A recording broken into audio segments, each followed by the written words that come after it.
Έλα. Συγγνώμη. Δεν πειράζει, καπέλα, όπως θες. Άρχισε όμως. Έλα. Άρχισε. Ναι. Έτσι. Δεν μπορώ όμως. Εσύ άρχισες. Θα μάθεις. Πάμε. Πώς είσαι έτσι, νομίζεις η επόμενη μέρα δεν θα σου φέξει. Όχι ρε φίλε, πώς είσαι έτσι, θα σου σκάσω πουνιά, θα παίρνεις φίλε μου στο πάτωμα. Έλα εδώ φίλε μου, βγάλε μου τα αίματα, όλα ρε έμαθα. Είσαι βρεζάκι, κατάλαβε ρε φίλε, πού είσαι ρε τσάκι. Μπαίνω άλλη μια φορά ρε φίλε, θα ρηπώ. Θα πιάσω φίλε μου εσένα το μικρόφωνο να στο δώσω. Μετά φίλε μου να στον καθώσω, κατάλαβες ρε φίλε, εγώ τον έχω τόσο. Εσύ τον έχεις φίλε μου μικρό, κατάλαβες ρε φίλε. Στο μικρόφωνο δεν μπορείς να κάνεις γιο. Ένα λεπτό, δεν σε πουλά σε καρφώσαι ρε πλάκα ελάφρε πιστράκι τώρα να σου ξερενώσω.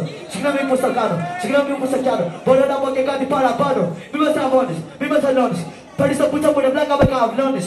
Καταλαβαίνεις, ρε μόνος μένεις. Έλα εδώ ρε πλάκα πάλι να τον μπαίνεις. Βαρέθηκα ρε φίλε πάλι να σου ταχώνω. Έλα ρε φίλε κονομάω σαν πόνο. Δεν συνεχίζω, δεν πάλι κρίζω. Έλα εδώ ρε πλάκα πάλι σε τσακίζω. Καταλαβαίνεις, ρε φίλε τρέμω. Έλα εδώ ρε πλάκα τρέμω πλάκα καλά ντέμω.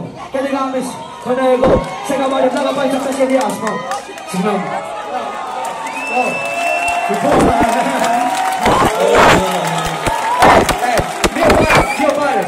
Δύο μπάρες.